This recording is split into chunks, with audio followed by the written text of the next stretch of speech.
Yes, good afternoon, good evening, good morning, wherever you are in the world. Welcome back to Football Heritage TV. It's International Week, which means we all hate football. Well, I do anyway. Can't stand International Week. But in absence of any games, I thought I'd bring on a very colourful character within the community indeed. So we brought on Deji. We did a show together last week. We did a pre-record, and now we're going to do a live. Deji, you good? You okay? Yes, I'm good, mate. How are you, mate? You all right? Yeah, I'm good. I'm good, man. I'm good. How are you feeling after the weekend's debacle, capitulation, meltdown, whatever you want to call it? Well, Savva, I wasn't expecting to see you at least for another 6 weeks, to be fair. But obviously, the debacle on the weekend, it was a debacle. I think everyone can say that it was a poor performance from our club in so many ways. Some people say that Postecoglou, our players ain't good enough, and I know we're going to get into it today. Yeah. But for me, there's no reason why we should be losing that game against Brighton. And for me, I'm pissed off. I'm cheesed off. And I feel like the time is ticking. I haven't fully lost faith in Postecoglou, but definitely I need to see some major improvements moving forward, and I guess we'll discuss that. Yeah, listen, there's a lot to get into. And first of all, big up to absolutely everyone in the chat. I won't have time to say hello to everyone. I'll try to get some comments as we go. Obviously, super chats will be read out as a priority. I'll try and get to as many as I say. Please smash the like button, and the link to Deji's channel is in the bio. So please, if one of my mods would be so kind as well to whack Deji's link into the chat, please go over there, show love. Listen, we've all got different opinions, but we're all Spurs fans at the end of the day. Deji, do you know that the thing for me that's more worrying is that we're starting to become very predictable. This is starting to become a pattern that we're getting used to now of beat the teams we should for one reason or another. Anyone who's above us in the league table, we just can't seem to beat. And I've got plenty of facts to back this up, by the way, but it's really bad. And I want to kick off by saying what made this defeat worse for me, Deji, is Brighton had 6 to 7 first-team players missing, and I think we should be beating Brighton's first 11 when they've got all their players. So to lose when they had Matt O'Reilly out, Van Hecker out, Webster went off injured, Adingra was out, Milner was out, João Pedro was out, Solly March is out. To lose that game 2-0 up to what was a very ragged Brighton team, I can't have any defense for the manager at all for this. What do you think? Yeah, no, I totally agree. I mean, looking at that team, Brighton on any day they do play some really great football. But looking at that team, I expected our club to do the best thing. Obviously, when I saw the starting lineup, I saw Timo Werner, who I never want to see again in my life, to be honest with you, starting, and I'm saying, why is this guy starting? We've got Mikey Moore there. We've got other players who could start, change the shape, whatever. We go 2-0 up, though, first half. And, I'm not going to lie to you. I'm shaking my bum violently on my stream saying, all right, this is what I want to see. Tottenham doing the right thing. Me too. But second half, that second half was the biggest disgrace I've ever seen. Because for me, there's two things. You either say to the lads, go out and get a third, kill the game. Or you say to the lads, they're going to come at us. Don't concede for the first 15 minutes. Keep it tight, and then let's see what happens after that.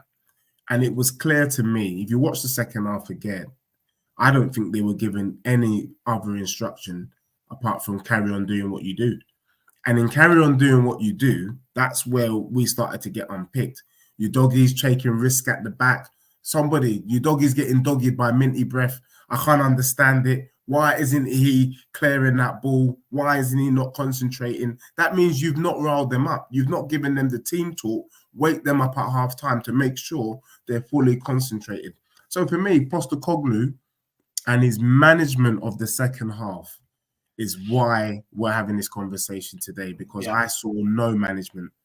You can't, look, any team, I know that Brighton team wasn't great. But any team that's gathering momentum, is your job as a manager to do something, make a change to numb the momentum of the opposition. Postecoglou sat there for 40 minutes and did nothing, kept it the same. First change on the 80th minute. What is Pape Sarr?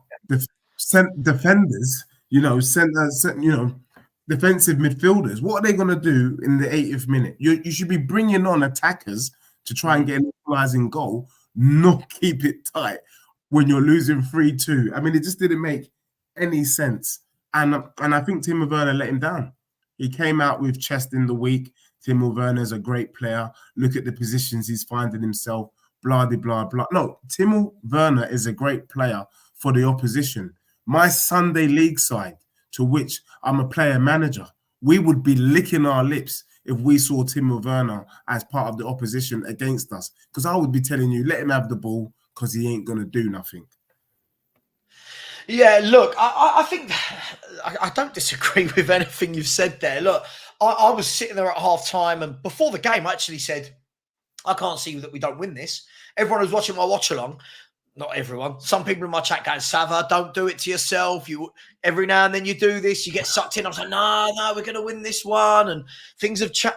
And then 2-0 up at half-time, I'm saying, I can't see any way at all. I said at half-time, the only thing I can see is we just got to make sure that we keep an eye on Matoma. And the rest is history. But the thing about this guy, Deji, for me is a lot of people, we can blame the players. Of course, the players need to take their share of blame. I'm not taking away from them. But Deji, this is happening nearly every away game to us. Nearly every away game, this is happening. You look at Leicester, started like a house on fire. Leicester came back 1-1, and then Jamie Vardy should have won it for them. I know we had the ball, but Jamie Vardy, great chance. Newcastle had all the ball, sucker punch, 2 goals, lost. Yeah. Right? Now, this game with Brighton, and it's like you go back to the back end of last season and the away games there as well. We're starting to see a pattern of this happening. And for me, I know the fans want to see attacking football. I want to see attacking football. But I just feel like we've gone past defensive or attacking football. I just think we're playing naive football. Forget labelling it attacking or defensive. I just think this manager isn't doing the ABCs of management. And what's worse than this, Deji, and I want to bring this up with you, right, is it's the things he's saying before the game. Like telling the opposition manager, we don't want to control the game. We're going to make this wide open. This is not normal, is it? I've never heard a manager do this before, Deji. Yeah, no, you're right. Look, there's a number of things. You know my stance on Postecoglou. Yeah. Look, from a footballing perspective, I do enjoy the football. I rather we're on the front foot, having more ball possession than some of the stuff that we had under Conte and Mourinho. I just didn't like it. Seeing Kane and Son turning into Kenyan marathon runners, waiting, and then trying to hit teams on the counter. We weren't playing to their strengths either. So being on the front foot, I actually think this system probably works for Kane more than the last system. Look, the truth is, it's a bit 50-50 if we want to be brutally honest. The football, the possession is working. The issue has been the management. The game against Leicester, we started off strong. Second half, he didn't manage it well. We started off pretty decent in the second half against Newcastle. The momentum was on our team. We then needed to maybe add another change, go and kill the game, win the game. We left it. We got caught. We got done. The same thing against Brighton. What Postecoglou wants to do is he wants to do this high, we're going to just play. And one of the things that we see from Arsenal, and you got to give Arteta credit whether you like it or not, he realised after season 2 that you just can't do that football and expect to succeed all day, every day. Yeah. With the level of experience, what Postecoglou is saying to us is he wants to come to the Prem and he's just going to do his way or the highway. And part of me was slightly disappointed on the weekend because he's disrespecting the competition that he's in. The Premier League is the toughest league in world football. I don't give a damn. I don't care about La Liga. I don't care about any of those other leagues. This is the best league, right? And teams suss teams out pretty quick. Let's be real. It takes about maybe 6 to 7 games, and then teams start to work you out because of all the money, the backroom analysis, all of that that's going on. I want to see from Postecoglou, right, you can see that the players have run out of steam. What are we going to do now? Yeah. Who are you going to bring on? That's all he has to do. I think people criticize our squad and say, well, I don't think our squad is good enough. And that's a legit argument. But I think our squad has been good enough to have not been defeated so far this season. I think we were good enough to get a draw or a win against Newcastle. I thought we were good enough to get a draw at least against Arsenal. And we were definitely good enough to slap up Brighton on the weekend. So that's not a player issue. That's a management issue. And the best managers know how to manage the tools that they have. And that's why I'm slightly questioning Postecoglou's judgment. You can't just be so gun-ho and not respect the opposition so much as to think we're just going to keep doing this and we're just going to get the results. Because sometimes it's not going to happen. Newcastle hit us long last year. Very easy. Just hit us long. We had all the long balls, and we got slapped up by 4 goals. He has to know this. And what I'm not happy about is I don't think Postecoglou needed as much time as Arteta. Arteta, it took him 3 seasons to clock that this whole sexy football, some games when we're playing against superior opposition like Spurs and Arsenal, Spurs and Man City, we might have to just chill out a little bit. Why does we can all see that's what needs to happen with our club now. But he's not going to do it. He's not going to do it. Then that's the problem for me then. Because for me, it's clear to see, like you've said, if we keep going down this line, we are going to get slapped up. And I think the reason why I was hurt on the weekend is we've lost 3 in 7. 3 in 7.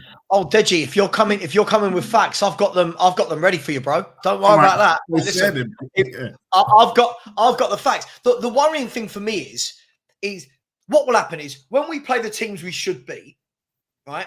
And I don't mean Brighton. I mean, when we play the teams we should beat in the bottom half, we're going to play this good football. We're going to look good like we did against Brentford. We're going to play well. We're going to win. And then everyone will start going, see, Ange ball. The problem is that's not what football management is about. Football management is about who are we playing this week? How are we setting up different? And again, I don't want to sit and praise Arteta, but Arteta actually looks at the opposition and says, I've got to change it today. He looked at Spurs. He acknowledged we're going to have the ball. Cool. All right. Let's try and hit them on the counter-attack. Let's sit in. We've got a good defence. Let's sit in and let's see if Spurs can break us down. He did the same thing with Man City. Let's try and counter Man City. And you know what? People go, Arsenal bottled it. But at the end of the day, I want a manager that's adaptable. I don't want, Conte puts 10 behind the ball. Ange puts 10 in front of the ball if we're going to use the opposite analogy. I want some balance. I get it, right? I get that the manager didn't make a change at half-time, right? I get that. You're 2-0 up, you're cruising. What I don't get, though, is they've come out like a house on fire second half. You've watched Mitoma in the first half. The last 15 minutes of the first half, Mitoma started getting that ball more and more on the left-hand side. And we could see as a team, he absolutely had the beating of Pedro Porro every single time he ran at him, right? Yeah. That's fine. That's the tweak I want to see at halftime. All right, you don't have to make a sub, but Ange, do something with a formation to make sure, right, you don't go so hard at the pitch, sit in front of Pedro, double up on Mitoma. But instead, we didn't do anything. Their manager did. Their inexperienced manager made one left-back substitution to double up again in a more high pressing way with Mitoma. And then they scored. And you're thinking, okay, it's only one. But you're like, Ange, react. No. Mitoma's getting the ball. Mitoma's getting the ball. Mitoma's getting the ball. It's like, Ange, they've scored again. React, Ange. It's 2-2. No. It's now 3-2, Ange. React. I'm not taking the blame from the players, but this man is paid to coach. And at 3-2, I'm thinking to myself, you've got to do something. Yeah. You've got to do something. No. And then when he does, Deji, with 10 minutes to go, right, what happened to the old days, Deji? We grew up in the same era. What happened to the old days? You need a goal. You're throwing on every forward you got on the bench. You're chucking a centre-back up front. You're going long ball. No. 2 box-to-box midfielders come on with 10 minutes to go. Mate, I do not understand a thing this manager does. Press So, conferences, interviews, yeah. tactics. I don't get him. So I can tell you part of his thinking.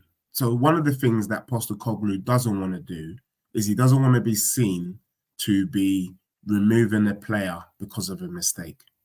Because he believes that if you remove a player because of a mistake, they lose confidence and they don't develop. He's someone that's all about faith and having faith that they will come good.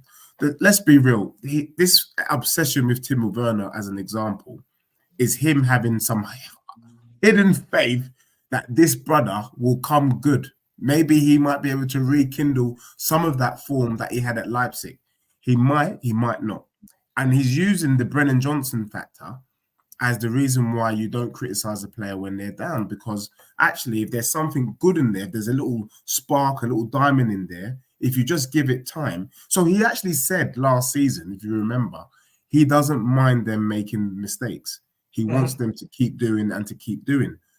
I will say to you, that was fine last season because they're trying to learn the style of play. Sure, he wants them to be confident. He wants them to be able to take the pressure. He wants to invite the pressure from the opposition, and then we play out. I get that. But with the Brighton game, you can see that your dog is getting doggied by Minty Breath. You got to take him out. Bring on Jed Spence. What is the point? You can, I think, even bring on Jed Spence against Mitoma. He's big, he's fast, he's got fresh legs, he can use his body. He's probably more of a physical presence than Porro is, to be fair. And then it's a different game. And I agree with you. Some sort of change. Bentancur hardly touched the ball in that whole second half. What is the point? And then the worst thing is, I don't remember in the whole game, and maybe this is the tactics, the Spurs players trying to find Solanke. We are not trying to find our target man. That don't make no sense to me. What's the point of having a target man that you don't target? So that's why I was upset. And that's why I said it's down to the manager, because however he set out the team, it didn't work. And you can tell that he realized something within himself, which is, I think he realized he had too much faith in these players.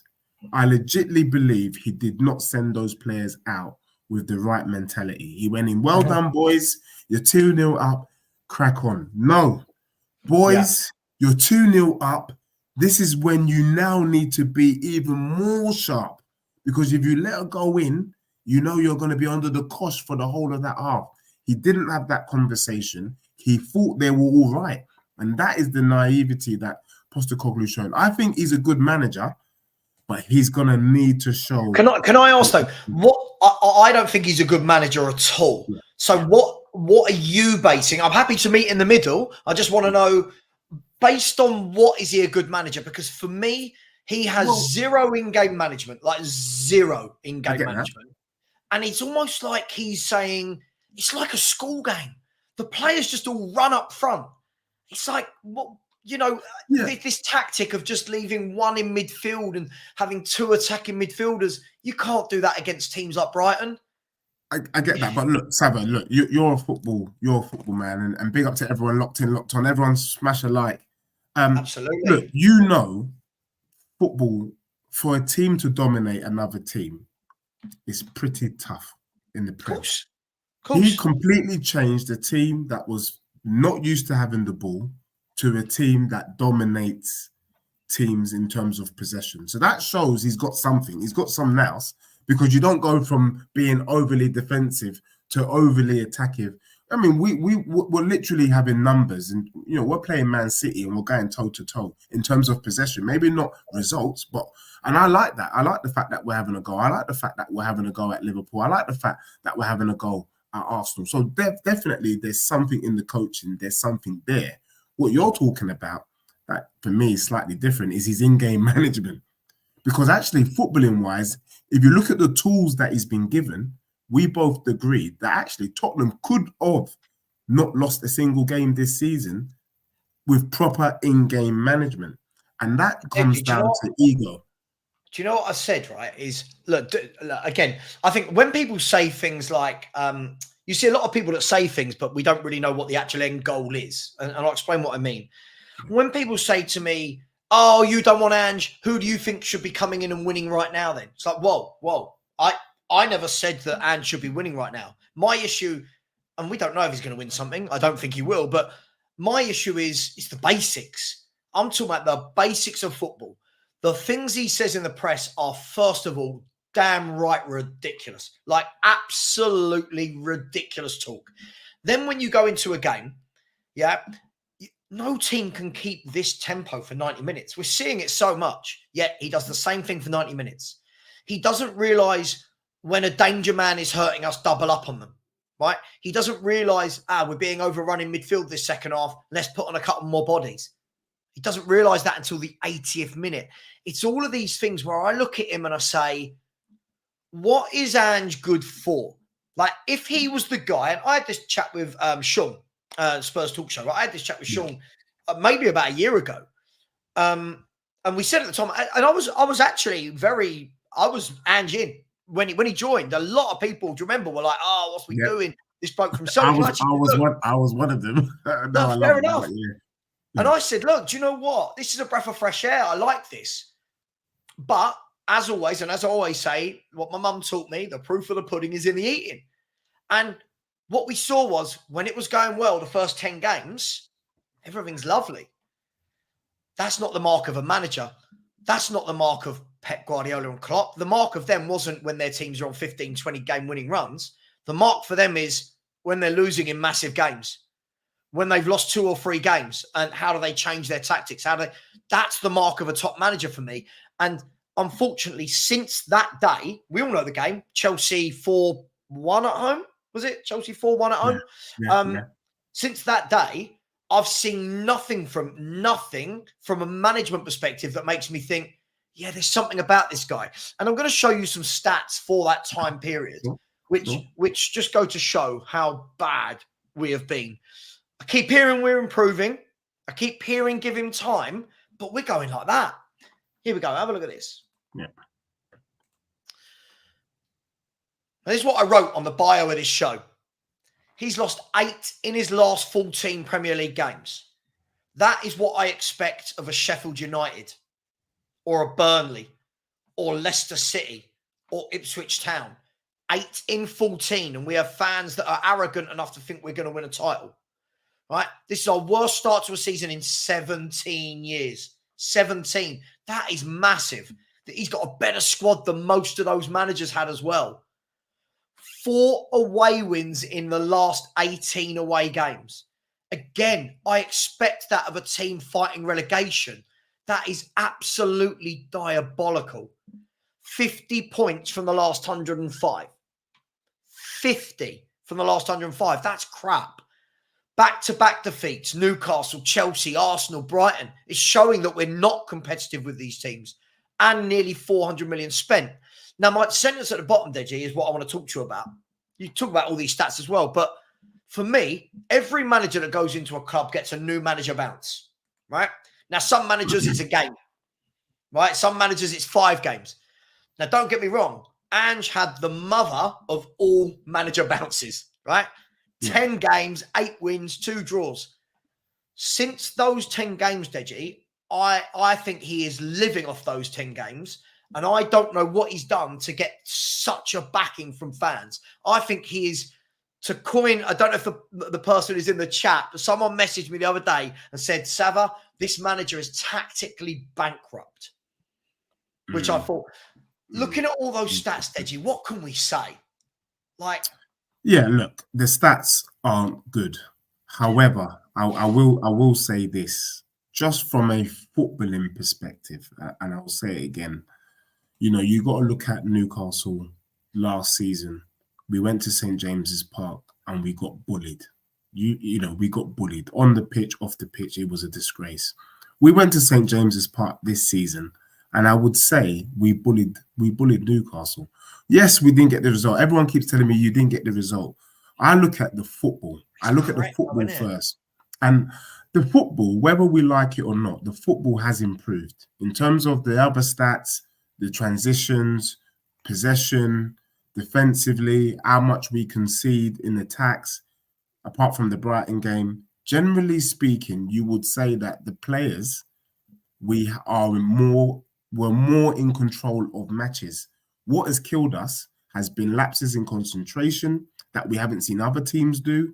And I would say Romero's been responsible for at least 3 of the lapses in concentration that led We're to us going to dropping talk about points. that guy later. Don't And worry. the Brighton game was just like, it was a catastrophe. That's a management player issue. But prior to the Brighton game, I would say that we could see the progress on the pitch. I've never seen a North London derby under any manager where Tottenham looked so comfortable on the ball. Even when we were slapping them up with Poch, I'm it going to was always disagree with you, 50-50. though, Deji. I've got to disagree. I feel, again, we're going with feeling and vibes over what a football manager's there to do. No, I know what you're saying, but what I'm trying to say is let's just also acknowledge that there has been some improvement. The difference I don't think there has. I don't think there's any. I think we're worse than when he took over. The facts, again, whether we like it or not, listen, I've said to anyone that will listen, my favourite team of all time to watch was Pep Guardiola's Barcelona. Yeah, that was total football. I absolutely loved it. I can appreciate the way other great teams, remember when we were the Milan teams of the 90s, right? Yeah. I can appreciate teams like that, weren't free-flowing, but they had a bit of everything. For me, though, whether you love this football, I love that football, this person does that, at the end of the day, the facts don't lie. And we can sit and talk about how comfortable we are in these games. A lot of these games, teams are happy for us to have the football. There's a huge difference. If I'm a manager playing against Tottenham, if I'm West Ham, if I'm Lopetegui, right, leading up to next weekend or whenever it is, right, leading up to that game, I am saying to my team, do you know what? No point. Don't go toe-to-toe with them. No point trying to go toe-to-toe playing good football. Spurs will dominate it. Sit in, be defensive, get in your 2 blocks, and you know what? Then get the ball to Bowen, get the ball to Somerville, get the ball to Kudus. You know how to break on them. So when we're talking about possession as being improvement, we had good possession under Pochettino, but that possession meant something. It wasn't possession for possession's sake. Pochettino, and by the way, I'm not even a Poch lover. I'm someone that I love Spurs. I don't love individuals, right? Yeah, I hear you. But Poch got that balance of, I've got Kane, Son, Eriksen and Ali going forward. But you know what I've got? I've got Moussa Dembele and Wanyama as rocks in midfield. I've got 2 centre-halves that play as centre-halves and that are rocks. I've got 2 fullbacks that can defend. This guy, for me, has gone, I want defenders that don't really defend like centre-halves, and then us fans have the cheek to think they're better than the likes of Saliba and Gabriel and Van Dijk. We've got fullbacks that are good footballers, but not good defenders. We've got central midfielders who all want to go and be number 10s, right?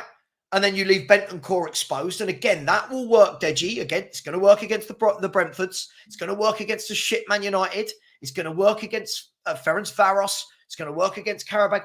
It's not going to work against Brighton or Villa or Chelsea or City or Arsenal.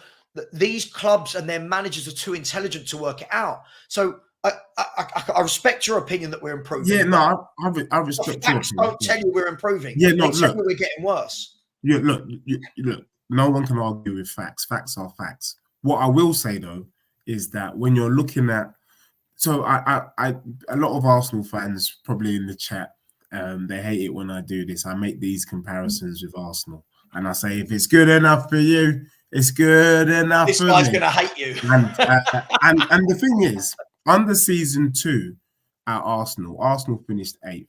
They were also playing this kind of free-flowing, dominating football, and they finished 8th. And then the 3rd season, they finished 5th, and then Arteta decided, you know what? We can't do this. We can't do this free-flowing football because actually it's not getting us the results that we need. It's not taking us to the promised land. I'm hoping, and it is a hope, because you talk about facts and feelings, and so very much this is coming from a feeling perspective. Yeah. Football happy with is how the games are managed. That's a management issue. And for me, what I hope moving forward after this international break is that Postecoglou doesn't take until the end of this season or the end of next season for the penny to drop that this doesn't work anymore. Deji, But he can everyone who's learn followed now. this man, anyone that's followed this man is saying this is what he does. Right. The difference for me is, first of all, I don't ever understand this constant comparison with Arteta. Right. Most managers don't get 5 years. Arteta being the exception to the rule, right? But he But gave the FA Cup. It's worked out for him though. It has, but you know the difference. Arteta is a manager that this was his first managerial job. So he was learning, he was developing. Ange is a seasoned manager stuck in his mindset. This is a manager he's not adapted at all. We're seeing the same things against every club, right? You're seeing like games against Brighton. And again, this wasn't Brighton's first 11 by any way, shape or form. Their midfield, Deji, was a 19-year-old and a 20-year-old, right? And second half, they bullied us. Like they were just superior to us. And that, for me, goes down to management. Now, we could say it's the players. A lot of these players now, they're players that this man has brought in. And I want to talk about that, Deji. I want to talk about his squad management, because something I hear all the time, and I've started, by the way, before I do that, before I go to comments that I don't like, I should probably praise the people that have super chatted. Big up to Spurs, Danalist. Big up, Dan. Hope you're well, my man. Please get over and show some love as Dan's starting to grow his channel. We were all there at one point. We all had to build up from zero. So please go and show some love. Somebody whacked this man's link into the chat, the Spurs Danalist. Said, question, what's your realistic expectations for the season now, guys? For me, it's the cups only. Forget the league. We are way too inconsistent. Just quickly, Deji, on this, what's your expectation? Last week, you told me it was third. We're 3 wins behind third already. What are you still going with third? Look, my standards don't drop for our club. I mean, that was what I was hoping for. For me, Postecoglou needs to get Champions League football this season to keep his job. How we get the Champions League football, I actually don't mind. So if we have to finish 7th with the Europa League, fine, he keeps his job. If we get it by finishing 4th, if it happens that the Champions League coefficient gives 5th Champions League football, I don't give a damn. But Spurs must be playing Champions League football next season. If we're not in the Champions League, then it's a regression. We've regressed. And for me, the measure of a manager is you must progress every season. That's the whole bloody point. So if he doesn't get Champions League football, we've regressed, and therefore he must be out. Fair enough. Listen, I can't say fairer than that. This is what I love about you, Deji, is, listen, I've called you delusional before. Me and you have had rows on shows. But you know what? It's a willingness to actually say, you know what? Things change, things pivot. The same way, if Spurs go and win the next 10 league games, I've got to be that guy on the other side of the camera saying, well, you know what? He's changed, he's pivoted. And that's what debate should all be about, not screaming at each other, etc. Big up to you, Dan, for that. Really appreciate that. Another super chat here from Dietrich. Big up, my man, Dietrich. Hope you are well. As just said, big up, guys. Great talk. Listen, really appreciate you, my man. Thank you so much for the support. By the way, please keep smashing the like button. I've noticed in the Spurs community, we're so crap at smashing that like button. There's nearly 400 of you in here, 130 likes. We're not even halfway. And please, we're now just over 115 away from 14K. I feel like this is the slowest drag to a 1,000 milestone I've ever had. So please, if you would smash the subscribe button as well, that'd be great. This is what I want to talk about, right? This comment, it wasn't this comment particularly, but what I wanted to talk to you about, this comment was based around. It said, afternoon, Savva, I'm not having a meltdown. I mean, first of all, I'm not having a meltdown. I've been saying this about this manager for 6, 7, 8 months now, so I feel like I've been pretty consistent. He says, Ange needs time and his players to replace the Deadwood and loan he's gone. Right. Now, I'll tell you what, big up Alpesh. Hope you're well, my man. But I do not like your comment, and I'm going to tell you why. Deji, I keep seeing this as a reason, but we've got rid of all the Deadwood, right? I'm going to ask you this first and foremost. We all know we got rid of players this summer. How many of them, though, were actually in this first 11 that Ange has actually lost and replaced? Because, and what I mean by that is, this 11 this year is the exact same as last year with Dominic Solanke. Right? Yeah. So Ange has had the same team now for over a year. He's got one new player in Solanke, but everyone's saying, oh, the Deadwood's gone. All right, well, let's look at that. Tanganga, Deadwood, right? He was nowhere near this squad for years. He was nowhere near it. Didn't play, nowhere near it. Ndombele, nowhere near this squad, been out on loan for years. Lo Celso, all right, you could say maybe Deadwood hardly ever played a game of football under Ange anyway. I think he had something like 5 starts under Ange. Brian Hill, how many games did he ever start under Ange? Skip, the same. How many did he start under Ange? Right? Yeah. Who's the other one? Højbjerg. Now, Højbjerg is the one that I would say that we didn't replace. But this excuse, Deji, that, oh, we got rid of the Deadwood. Well, hang on. These were Deadwood that he wasn't even playing. So what is this? Oh, we need time for the players to adapt. These are his players from last year, Deji. There's no excuse. This isn't West Ham who have just signed 7 new players and are trying to bed them all in. Yeah, no, you're right. No, you're right. Look, when you break it down like that, you're 100%. I think what people mean is that in terms of the subs, that's why when I talk about the squad is better this season than it was last season, because I would prefer, even though Basuma hasn't been great, Papa Sarr hasn't been great, I prefer to see them coming off the bench than I do any of the players that you mentioned. However, what I would say is that as a starting 11, that starting 11 is not bad. I think if you give that starting 11 to Pochettino, he gets a tune out of it. I think you give that starting 11 to Arne Slot, he gets a tune out of that 11. That's why I keep saying that the squad is not as bad as sometimes people let out. It's actually about management now, because I actually think those players are good, including the Mikey Moores. I think Bergvall, there's a player in there. I think Archie Gray, there's a player in there. Those players need time to adapt to this new style of play and way of playing. But definitely, our first 11 is as competitive as any other first 11. And actually, I don't mind,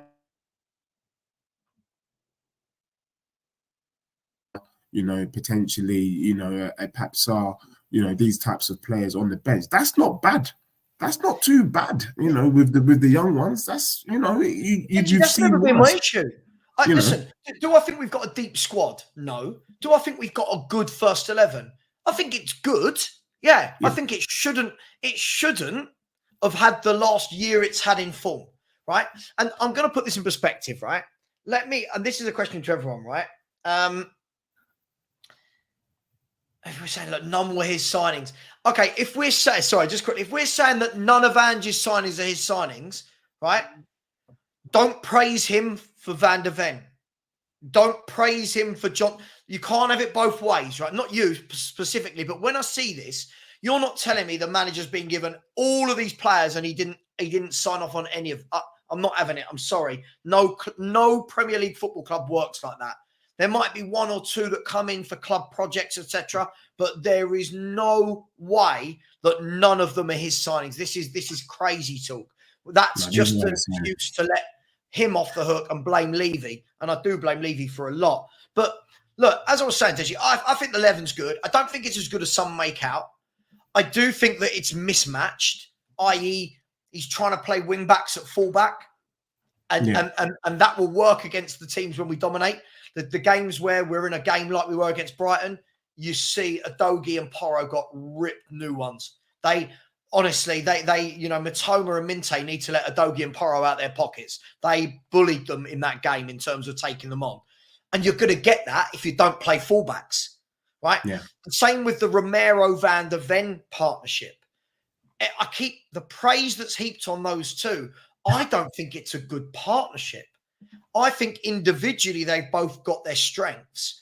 But as a partnership, one just leaves the other one exposed. Yeah. Like the whole time. Partnerships don't do that. They're talking to each other the whole game, right? They're keeping each other in position. So I think it's a good team.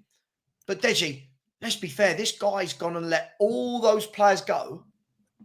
And all we've replaced them with is kids. What? Yeah. Like, what we say he's replaced them with kids. Mikey Moore has shown more in the 2 games that he's got more about him than Timo Werner, as an example. And you just got to think, had Mikey Moore started the game and not Timo Werner, we probably leave the first half 3 or 4-0 up. for me, I think this is quite. When I look at our back line, and I was saying it on the weekend until it got torn apart, our defense is not that bad. Not quite the Pochettino defense of Danny Rose, Carl Walker, Not quite. It's nowhere near. It's nowhere near, Deji. But I think partly because of it's the system that hasn't shown, like it's not showing their best bits. If that's I can't even find the words at the moment. I think he needs to find the right system for the players he currently has. And I think, like you said, because Udogie just needs to be a left. I would rather see Udogie just playing like a Danny Rose, just sometimes galloping forward, but really just being firm, staying back, and just making sure that no one beats him. And the same for Postecoglou. If he does that, our defense is actually that defense could be as good. So part of the reason why we're seeing the frailties or Van der Ven leaving Romero or vice versa is because of the system. And I think Tottenham is an easy fix from the eyes. Just do one or two things. I actually think it's an easy fix. That's why I'm not having kittens.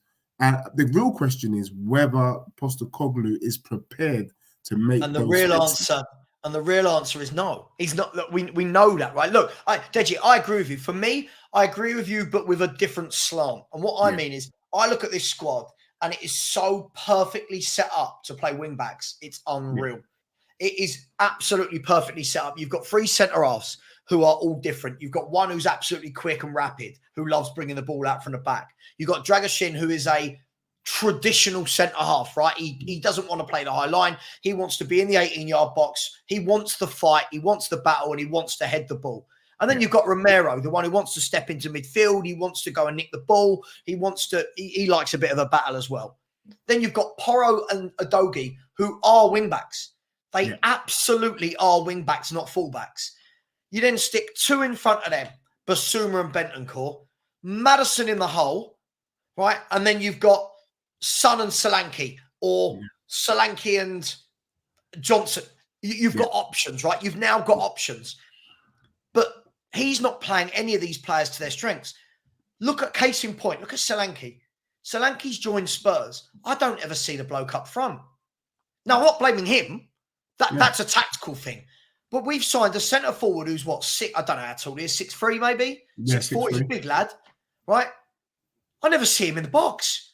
I never see this guy in a box. He's not giving the ball. I've not seen Solanke have a shot on goal. He's not had a shot on goal since he's joined us. And that, for me, look, I'm glad you said what you said. I agree with you. That squad is very much the 3-5-2 formation. Do that, and actually, I think we get more results. Postecoglou is reluctant to play that because that's not his style of play. That's not his system.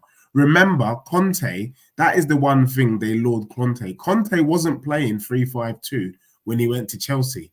He was forced into the 3-5-2 and then ended up winning the bloody league. That's what happened.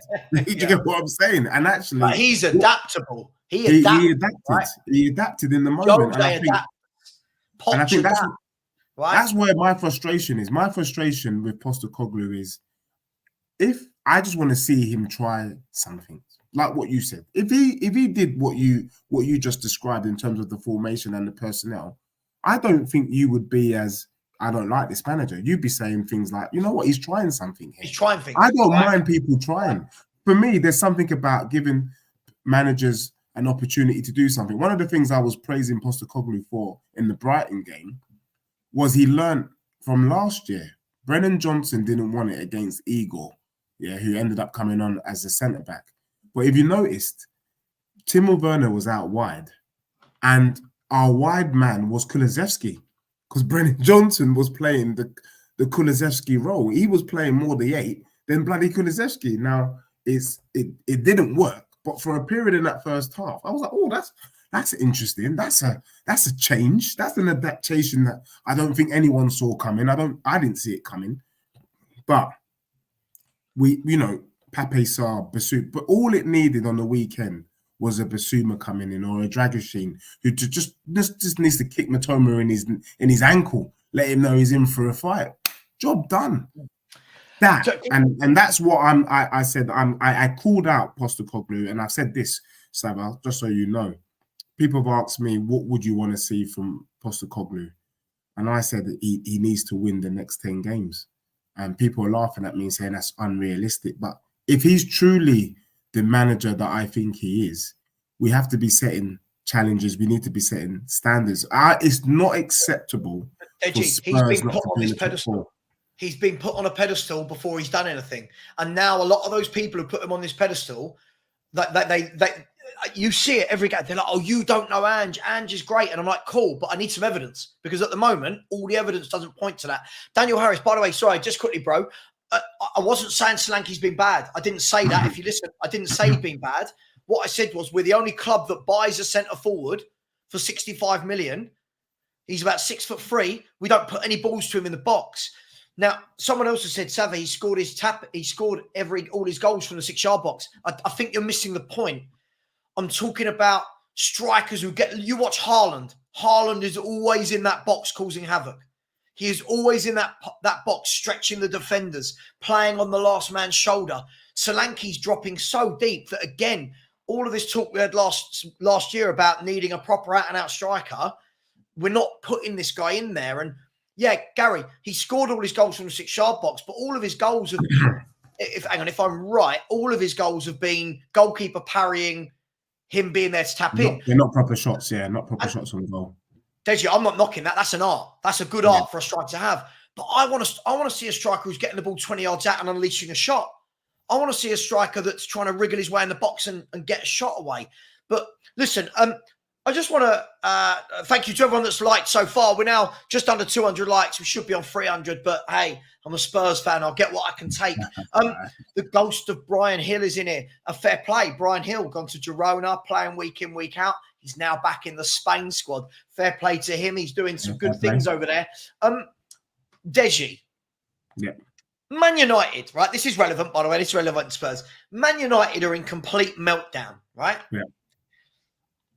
Man United fan channels at the moment, I watch them. I don't watch Spurs channels. I watch Man United fan channels. People like Saeed, because the meltdowns are big up Saeed.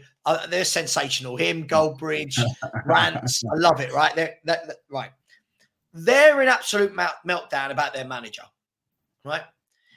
Do you know, since that 10 games last season, the new manager bounced, do you know how many points Ten Hag's got and how many points Ange has got?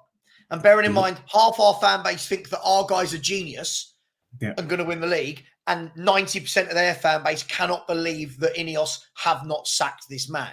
So do you know the difference in points between the two? Don't say it's the same. You're going to go with the same? I'm going to go with the same. I'll let people in the chat. You might have seen this. Anyone in the chat, let me know. Anyone in the chat. So Manchester have been dusty. They are such a dusty team. So I'm going to go with the same points. Yeah.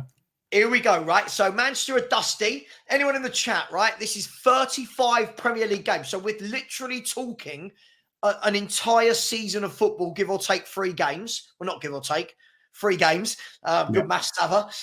You can tell I'm not an accountant. And this is 28 games of last season and 7 games of this season. How many points has Ten Hag got and how many points has Ange Postecoglou got? I'm going to let that simmer in the chat. We'll come back to that in a minute. What do you mean 15 points? You think, what do you mean 15 points? Now, how many points have they got in total in the 35 games? Yeah. 15? What are you talking about? At least what's the difference in points? That's what I want to know. Oh, is that what he's saying? Okay. Yeah, right. Maybe it's 15 points, he's saying, between Eric Ten Hag and Postecoglou. Right. I'll tell you, right? Yeah. Ange Postecoglou has taken 50 points. Yeah. 50 from 105 available. Eric Ten Hag has taken 53 points. Right? 53 points. 53 points. Now, people can say, oh, but it's Man United, but it's not the Man United of old. Their manager has done 3 points better than ours in that period of time. And it's a big chunk of games. That's a huge chunk of games, by the way. Their fans are in uproar and want this guy gone. Our fans, not all, our fans seem to really like the manager. Why is one under the cosh from the media and the fan base? Why is ours not? The only reason that I would put is that, Ten Hag has had two. He's in his second season, or at least he's in season 3 of his project, and Yeah. Postecoglou has just come. He was in his first season at Spurs, and look, let's be honest, Savva. Despite that points situation, for a manager to come from the Scottish League or whatever league and to finish 5th with that Spurs squad, however it came about, is still pretty good. Yeah, it's still pretty. You would have bitten your hand off for 5th last season at the beginning. I When you predicted know what I 5th, mean? Deji. Yeah. So he achieved what you predicted. So that in itself is positive. He did his job. Yeah, What's happened? What's happened so far this season? Whereas with Eric Ten Hag, it's dusty. He's been at the job 3 years. There's no excuse. We would not be putting up with this dusty football that Manchester Piccadilly are doing right now. If that was Postecoglou, we wouldn't. He would have been out of a job long time ago. We wouldn't be extending it and saying we still trust the process. So he's got the first season grace. The reason why we're up in arms is because we can see that the issue at Spurs is not really the management or the players, but it's the game management. Little tweaks like you've described, and we think and we believe that the boys can go on and do something. And I think that is what's more frustrating. The other thing I would say, Savva, there is this kind of unlikely event, because that's how it looks at the moment, that Spurs go on a run of games now. Maybe, Postecoglou was he was standing on the halfway line and he was staring like Jurgen Klopp at the fans, saying, you know what, I need to make a change. Maybe he's saying, you know what, I'm gonna whip these boys into wake them up. We could go on a run now where we beat West Ham, we beat Palace, we beat Aston Villa, and we get a draw against Liverpool, and all of a sudden it's not so bad. Do you get what I'm saying? So for me, we can't write him off just yet. What's that? We can all do ifs, buts, and maybes. Any manager in the world could say that, right? We could go on a run now. The problem is, Deji, we're never seeing any consistent run from this manager at all. Like no consistency at all. Yeah, no, I hear that. But what I'm trying to say is, look, I mean, I'm gonna go on the proviso that this guy is not a dummy. He could decide to tweak some things with the players. He might just go in and throw the shoe at their heads at half time. And then we see the boys, because the issue we've seen is that there's been lapses it's not been the football. It's been the lapses in concentration. I look at the Leicester game. I think it is the football, mate. I think we're confusing some good passages of play for actually being a well-organised, well-drilled team. We are not well-drilled. The Leicester game for me was a defensive lapse in concentration. The Newcastle game was a defensive lapse in concentration. The Arsenal game was a defensive lapse in concentration. You say that Arsenal were comfortable. I say we were comfortable. At no point did I think Arsenal was going to do anything to us. Sure, the one game where we deserved to lose was the Brighton game, where actually we were totally outplayed in the second half, and we got what we deserved. That is the only game. All the other games, we were right in there. I know, but Deji, what I feel like fans like you and the other fans that say this sort of thing, it feels like a comfort blanket. So rather than we're actually looking at the facts of what happened, it's what could have been. And the problem is, loads of clubs could say that. Look how many clubs in this league could go, oh, how many managers each week come out in their press conference, don't they? And they say, oh, so-and-so, you've only won one of your last 4. They go, yeah, but if you actually look at the performances, we should have had 4 or 5 points more. I get that, but the thing is, this can't be the excuse every single week. No, we're not going to do that every week. But we are. Every time we lose, this is the excuse. Yeah, but what I'm... Go on. But that's why I said to you, that the real measure will be at the end of the season where Spurs finish. If we don't finish in a Champions League position, then Postecoglou has failed as a manager. And for me, I'll be looking at replacements for Postecoglou. Look, it's 7 games in. At the moment, you are right. If we continue down this trajectory that has been 35 games or 50 points so far, if this continues, then we're going to have a diabolical season. That's the truth, based on the stats that you've shown us so far. However, we have seen teams who started off stinky, i.e. Chelsea last season under Pochettino, managed to go on a run towards the end of the season. And there's nothing to say. Proper manager. I hear you, but there's nothing to say that we're not going to go. We just had a run of 5 games. We just had a run of 5 games, whether we like it or not. We had this run of 5 games really, again, this is really, let's look at the Premier League where you're playing the top teams. Yeah, let's be fair. I would back nearly every team in the Premier League to beat Coventry, Qarabag and Ferencvaros, right? For me, I'm more worried about the Premier League and the Premier League form for a year now. It's nearly a year since we played that Chelsea game. And I've seen nothing at any point. Just when you think, do you know what? Are we going to go on a run? Are we going to do this? You get to that game against Brighton and you go, oh God, he's just stood there. And somebody in the chat just mentioned just now, it's not just his management. It's the comments before and after the game. It screams loser. I'm sorry. The comments he makes, we don't want to control games. We're going to keep it open to entertain. Great, but this isn't school football. This isn't Sunday League. No offense to all those Sunday League players out there. This isn't Sunday League football. This is a big business. This is every position you finish higher in the league, you get money for it, right? You buy players with it. This guy is going, oh, well, we didn't deserve the point. So substitutions are irrelevant to me. Whoa, hang on. No, at 2-0 down. That's nonsense, yeah. At 2-0 down, Brighton didn't deserve any points. But their manager went, right, what we doing here? Okay, cool. You do this, you go there, boom, boom, boom. And even his substitutions, they were brilliant. And that's the worrying thing for me. And I know this fan base, Deji. We'll beat West Ham and it will go, oh, Savva's in the mud. Look, we beat West Ham.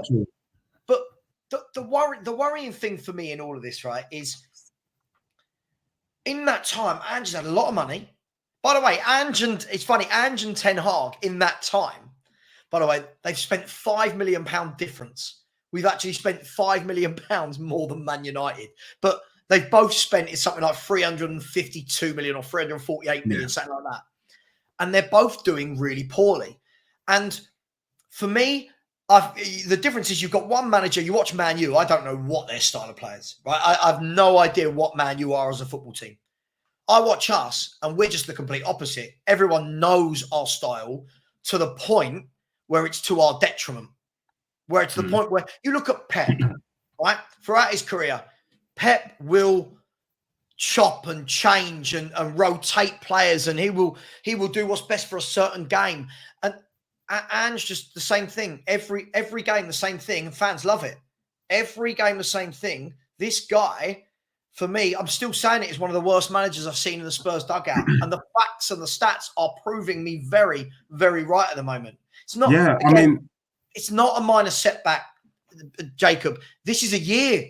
This is a year of this crap form. This is a year of it. I know you love him, but this is a year of it, man. The only thing I said, I think I mentioned it earlier, I need to see Spurs go on a run of games. If Spurs go on a run of 10 games, then I will say, yes, Savva in the mud. Yeah, I could do that. Sure. I'll say Savva. That's 10 games, but I think you would even come out and say with a 10-game winning streak, I'm in the mud. But, you know, I think all we can do right now is we will see. You know, one thing's for certain, one of us is right. You know what I mean? Postecoglou will either go on and do great wonders for our club or he's going to fall flat on his face. But for that, one thing I do agree with you, Savva, is he can't keep on doing the same thing and expecting different results. I think the Premier League has shown it's too unforgiving. I'm intrigued to see what we do against Nottingham Forest. I think it would be a disgrace if we don't get a win against Nottingham Forest, either home or away. But you know what Forest will do. You know what Forest will do, right? Again, look at Nuno. Nuno's a player. Listen, I don't want Nuno before anyone in the chat. I don't want Nuno as my manager. Just because I'm about to say something nice about someone doesn't mean I want them, right? Every time I praise a player or a manager from another team, they go, oh, you want him at Spurs. I don't. Nuno knows what his squad are capable of, right? And has set them out to be bloody difficult to beat. And look, let's have a look. Let's prove it. By the way, sorry, Jacob, feel free to come on, Jacob, bro. But listen, when you're saying that's my opinion, it's not my opinion. It's facts. I'm going by the facts. The last calendar year, no matter who wants to argue it, has been poor. It's been mediocre. And do you know, Deji, the last 12 months where we would be in the league table? Yeah, I think I saw it maybe about ninth or something, 9th or 10th. 11th. Wow. 11th. Great. But so again, all of these things are going under the carpet because people just want to see us kick a ball forward. I want a manager that's got a brain. I want a manager that's got some tactics in them. I want a manager that sees that Matoma is absolutely destroying Pedro Porro and says, right, Papa Sarr, Basuma, Archie Gray, I don't care who it is, Deji, drag us in, I don't care. Right, you go out, sit in front of Porro and protect him. Ange just stands there like this. He's like a statue. He's like a statue. Yeah. I mean, the only positive thing that I can say, if it is a positive, is that he was disappointed. He said it's his responsibility. He needs to deal with it. And what I want to see is just that. I want to see him take responsibility. And I want to see, more importantly, Postecoglou deal with what we saw. And for me, that means going on a run of games, 6, 8, 9, 10 straight wins in the Prem. And then that will bury the heat. The problem with Postecoglou is he keeps bringing heat back onto himself. I gave him 3 games. He got the 3 games. Now we've extended it to 10 because at the rate we're going, we're not going to get Champions League. We're not going to get Champions League football. We're not going to finish top 4. So, for me, I think what you're saying is legitimate. But I think, if we lose to West Ham, then it's over, in my opinion. I think the West Ham game is a make or break. And I think I'm not prepared to watch another game if we don't beat West Ham. Look, I think the worrying thing is this is a good comment here. Like, it's managers that will go to grounds and set up to actually get points, as opposed to just blind faith in what they're doing when it's not working. Like Nuno already this year, by hook or crook, has got a win at Anfield. He's gone and followed that up with a point at Chelsea. Like, these are 2 grounds we don't get a sniff. These are 2 grounds where we don't get a sniff because these bigger clubs, they've worked us out. Again, look at, I said in the summer, a player I'd have loved to have got, Deji. I think Nikola Milenkovic, that Forest signed for 14 million euros. I think he's a brilliant defender. He defends. People going, we don't need him. That's the sort of bloke we need in our squad. A defender that at all costs clears the ball. Because I want to move on to talking about Romero in a minute and what an absolute shambolic season that man is having. And I'm not mixing my words anymore to make people happy. That guy has been absolutely, I'm not going to swear, he's been shite. He's been absolutely shite this season. Another player that we keep talking about, captain material. We keep talking about how good he is and Real Madrid want him. Deji, again, and I've seen pundits this week talking about it on TalkSport, like not the Agboglahors, but proper pundits looking at it going, this guy's positional sense is all over the place. Yeah. This guy's body language is redundant, if that makes sense. What do you make of Romero? No, Romero's been poor. I mean, I was defending Romero once upon a time, and I make comparisons with Romero and Saliba. Romero has been poor. He's responsible for 3 of the points drops, at least at Leicester, Newcastle, Arsenal, is because he's just not who we think he is. I actually think Romero doesn't like playing for Spurs. I think for Argentina, he's there. He's ready to give his life for his country. He's ready to give his life for Messi, to be honest, with the Messi worship. But for Tottenham, I think it's just a job. He's not bothered. I mean, has he tweeted this week? Has he sent something on Instagram saying, you know what, Spurs fans, I'm sorry for my poor performance? No, he's absolutely been radio silent. He's nipped off to Buenos Aires and he's having a great old time over in Argentina. So for me, Romero, I would rather see Dragoshin start ahead of Romero, in my opinion. A lot of Tottenham fans don't like that, but he looks like he wants to play. He made a poor mistake the other day, but at least he wants to defend and kicks people in the leg. Romero, for me, I think he sees himself above Spurs. And he's one of the players that I think we need to be preparing for his exit at the end of the season. Yeah. And listen, I know you need to jump in a couple of minutes, but just quickly, I think the shame for me is the Christian Romero I watch for Argentina in a team. Look, Argentina, I mean, they're a bloody good side, right? I mean, they're the world champions. Yeah. They're a bloody good side, but they're a very pragmatic football team. First and foremost, they are very, like when I watch them with a back four with the likes of Rodrigo de Paul in front of them, they're very hard to break down. They'll scratch, they'll pinch, they'll fight, they'll spit, you know, all the old South American, that right? But first and foremost, Romero defends. He's in a back four and he defends. So I do feel sorry for him because, again, I'm going to bring this back to the manager. The manager, for me, is not getting the best out of Van de Ven. I don't think he's asking way too much of Van de Ven's legs. He's not getting the best out of Romero. Porro and Udogie, for me, he's set up to fail. Yeah. I don't think he's getting the best out of Bentancur by having him as the lone six. I don't think that is his best position. But for me, I just think Romero, another one we put on this massive pedestal, and more often than not, I just feel like I'm watching him going, you're not one of the best centre-backs in the league, like a lot of fans are praising him to be. He really, really disappoints me. No. He's not. He's got the potential, but I don't think he cares enough, and that's his issue. The potential's definitely there. There's no reason why Romero couldn't be like how Saliba is for Arsenal. But the truth of the matter is he's shown himself. I actually said at the beginning of the season, before the season started, I would like to see Romero gone because I felt he was a liability in terms of his red cards. The truth is he's always a liability, whether he gets sent off or whether he's just not concentrating on the pitch. Whichever angle you want to look at it, he's not good enough for our club. Every defender needs a top draw.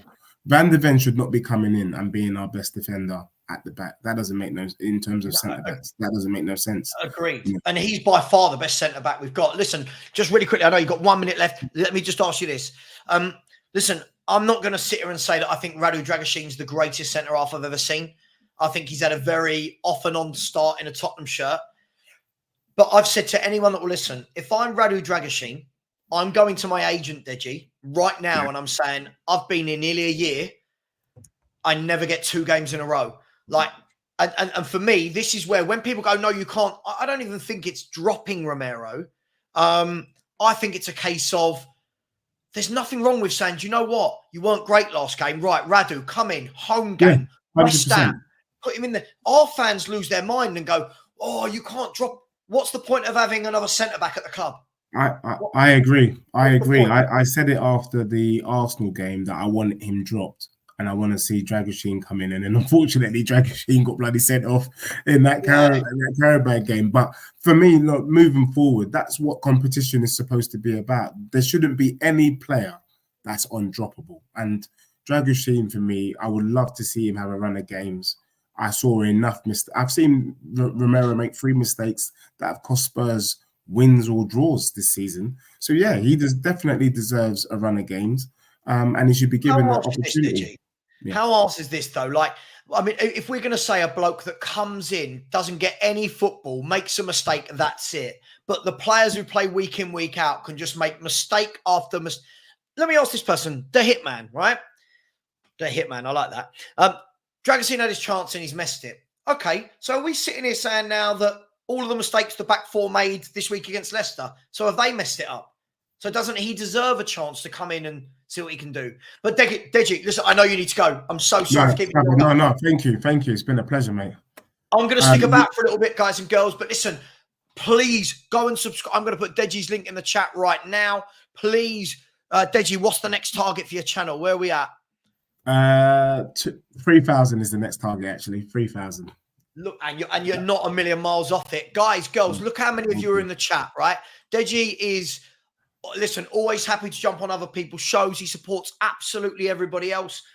Whether you like his opinion, whether you don't, he's a top guy, always polite. Please. Listen, I think you're on 2,810 or something like that. Let's get that to 2,900, guys. There's 416 of you. If 90 of you, if 25% of you just go over, smash this link. No, not this link. Smash this. What's going on? Smash this link. Deji, take care, bro. Enjoy the hotel dinner you're going to have. And we're going to do this again, definitely, 100%. Oh, man. Sam, I just want to say, can I just ask you your opinion? Next 3 games, You said you see us winning. I think we'll beat West Ham. It's the sort of game we win to take pressure off us. Palace away, I think, will be a draw. Do you know what? Probably help if I. So what we got? West Ham, Palace, and then Villa. And Villa. I think Villa. I think isn't that the game where we play like 3 times in 7 days? Yeah. I think Villa will be a draw as well. I think Villa will be a draw. All right, if that happens, it's not great, but I'll take it. Yeah, mate. As it stands, I'll at the moment I'll take it. I think a point against the team in the top half of the table, I think I'll take it. So, but Palace and West Ham, both in the bottom half, they're the games you've got to win. He's got to win those games. 100%. Deji, big up. Enjoy your food. Thank you, Savva. Thank you to everyone as well in the chat. Big up. It's been a great show. Thank you. Big up, big up, big up. Guys, girls, I'll try and get to some comments. Big up again, the Hitman. I love it when people say this. We didn't have anywhere near the injuries of Newcastle, Man United, Chelsea. Loads of clubs had a lot more injuries than us. So for me, this is not true. It is a very fair assessment. Big up to a user who said Romero drops off when playtime for Argentina comes up. Listen, I just don't think he probably enjoys playing this ridiculous high line. I really, really don't. I don't think he probably likes playing it. But yes, he always does seem to have an upturn when he plays for Argentina. Make of that what you will. Where are we? Richest man has said, what are your thoughts on coaches with systems? I don't like them. Too stubborn. No plan B. Listen, I think every coach has got a system, right? I think it's about how adaptable can you be from that, richest man. Pep has a system. Klopp has a system. Arteta has a system. But what these people do is they tweak and they adapt and they mold to their surroundings. Ange is a one-trick pony. Listen, if I'm proven wrong in a year's time, if this man goes on and wins the Europa League, I sit here and I go, you know what? He's proved me wrong. I was wrong.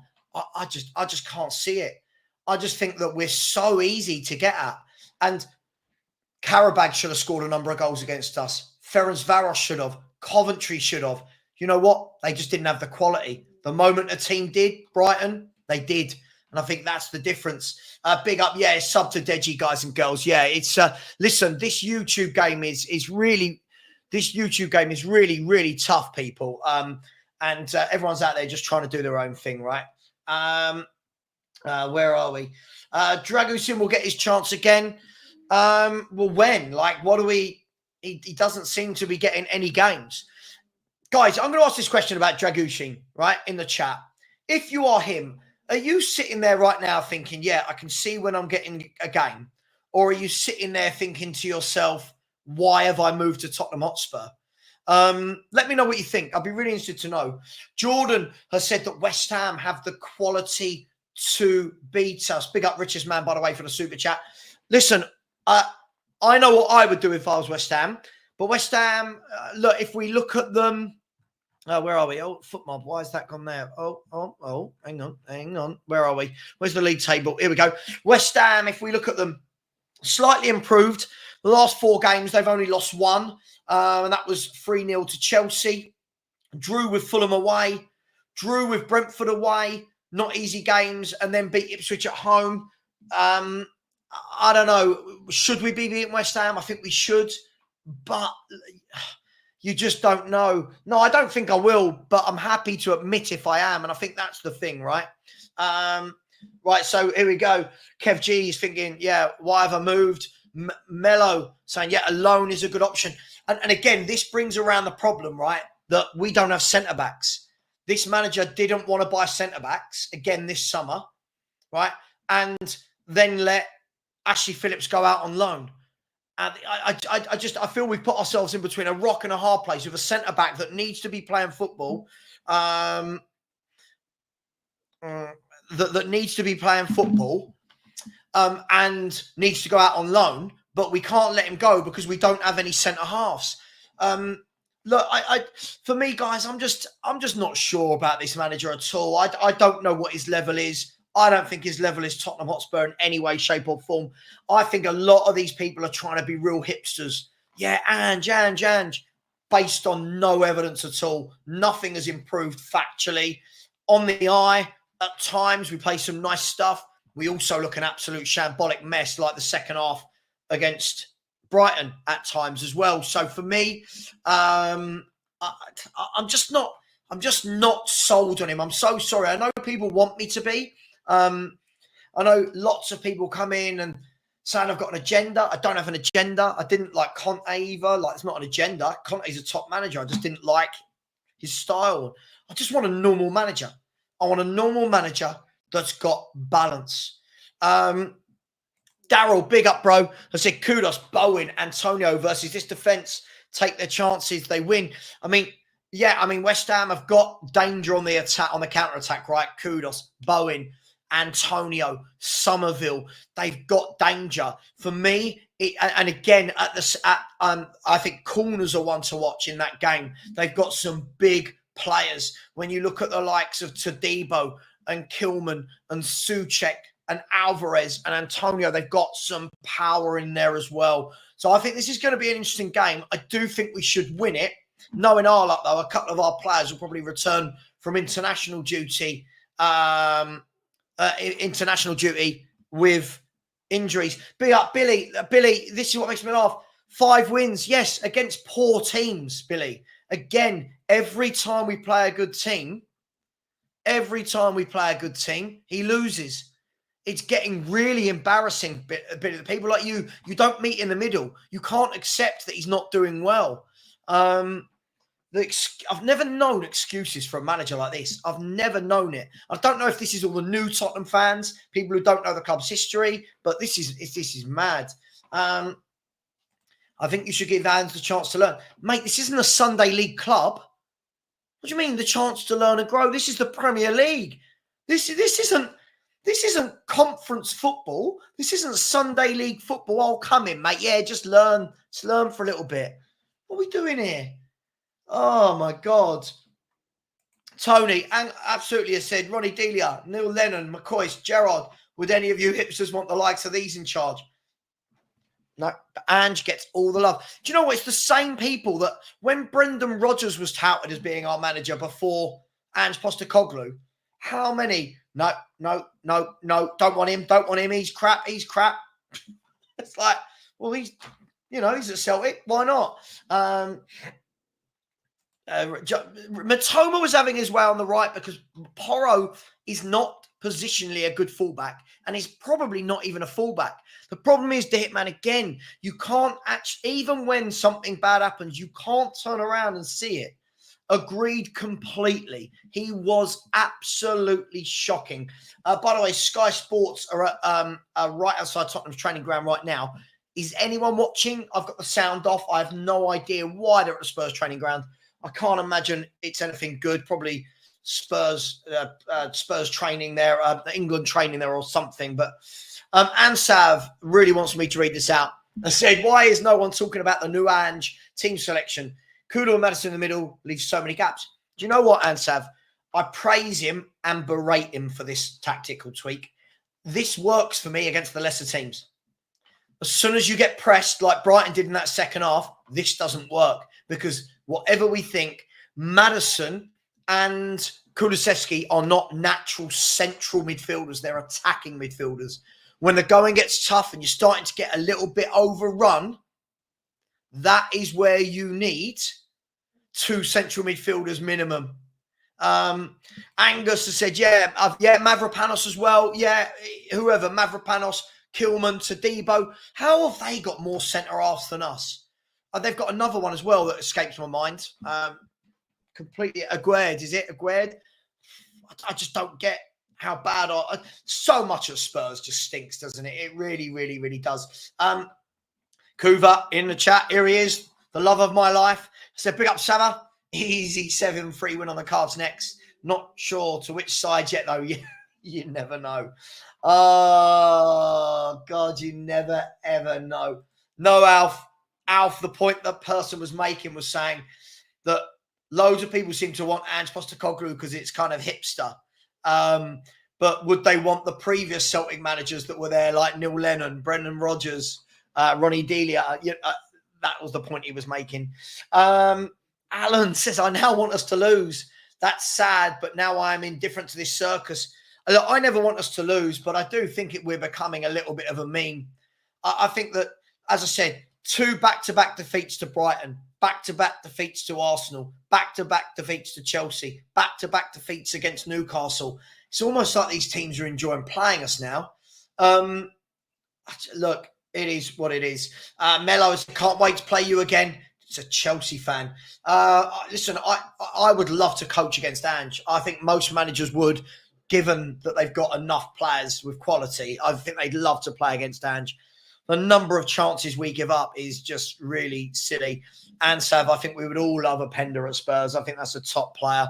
Guy Okerez is the one that I really wanted. I think he's a top player. He's not been sacked, so he has not been sacked. I can assure you of that. Sue just saying, I'm so bored of Spurs. They're just a habit I can't break. Yeah, listen, there's surely an addiction centre for something like our addiction to Spurs. Kuva just saying, big up to you, Sue. Daniel Harris said, people want Ange purely because we had it so banned under Jose and Conte in terms of style. If Ange came right after Poch, he wouldn't be this popular. I completely agree. Because our fans aren't basing this on results, are they, Daniel? Our fans are basing this on the fact that, by the way, Jose and Conte, who had a much worse squad to play with, by the way, done better than this man. Enoch FC is not a football club. This is true. Lord Rodney Trotter said, got to read between the lines. He's giving 2 fingers up to the fans, passive subs when the game's lost. Yeah, listen, I don't resonate with this manager at all. I think the nonsense he comes out with, we're going to play open. Oh, what was the point of making substitution? Nah, mate, hang on, not my manager.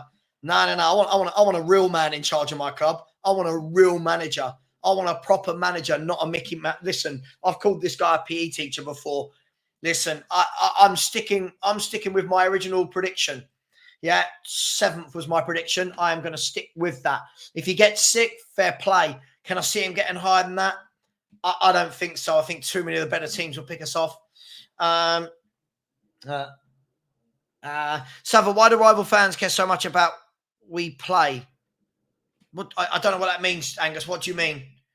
Sorry, say that again, mate. I don't understand what that means.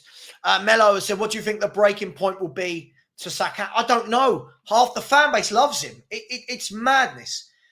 Spurs could get battered 5-0 and still people going, oh, I really like Ange. He's really good and he's done loads of things. He hasn't done anything. He factually hasn't done anything. Miss Bunny says Ange for the next 5 years, but Levy leaves, or Levy stays for the next 5 years, but Ange leaves. What are we saying? Oh, God. I don't want either of them. I'll support someone else. Sheriff, mate, Conte would have immediately gone Porro, a doggy, Van der Ven, Romero, Dragashin. 2 in front, a playmaker and 2 up front. This man would have done that. We didn't. Listen, I'm not a big fan of his style, right? I'm not. But if you're going to bring him in, at least give him the tools. You know what I mean? At least give him the tools. Lord Rodney Trotter said, all facts, Savva, it's getting beyond a joke. Yeah, but what happens is we'll beat West Ham and then all of a sudden everyone, oh, see, Savva, you're in the mud. We beat West Ham. I hate to break it to people. We should be beating West Ham at home. 4 wins in 18 away games. I mean, I've got people in the chat telling me, oh, what do you think about that? 4 wins in 18 away games. That's bloody awful. Don't worry. He's going to come good because he beats the lesser teams at home. That's what he does. He's a flat track bully. Quinny has said the worst thing is what managers are out there to replace him. Listen, there's loads that can replace him. I think there's loads better than him. And you know what? It doesn't just have to be who's available. Go and get a manager out of his current club. Go and act like a big club. But hey, it is what it is. Guys, girls, I am, unless there's any more super chats. A user said Ange destroys careers. Good news. Mason might go. All I'll ask is this. Who has he improved? Over a period of time, who has he improved? That's what I'd say, a user. I just don't know. I don't know. And listen, best of luck to Ryan Mason. Here's a question for all of you before we go. Who's going to win a trophy first? Ryan Mason at Anderlecht or Ange Postecoglou at Tottenham Hotspur? Kuva, if we lose to West Ham, we could see both them and Man United above us despite their woeful seasons. Well, this is the point. All I keep hearing is how bad West Ham have been at the beginning of this season, and their fans want Lopetegui out. How bad, not all their fans, but you know what I mean. How bad Ten Hag's been. These clubs are 2 points behind us, and Ange is meant to be brilliant. So I don't get it. Guys, girls, I am going to leave it there. Thank you very much. I'll be back over the next couple of days. I won't be doing anything tomorrow. I'm in London all day tomorrow. But I will be back on Friday with Mr. Brian Daigle for Savva and Deji discuss. And he's going to pick 6 topics we're going to talk about. I'm not going to know what they are. Big up to absolutely every single one of you. Guys, girls, please do smash the like button. We're edging closer.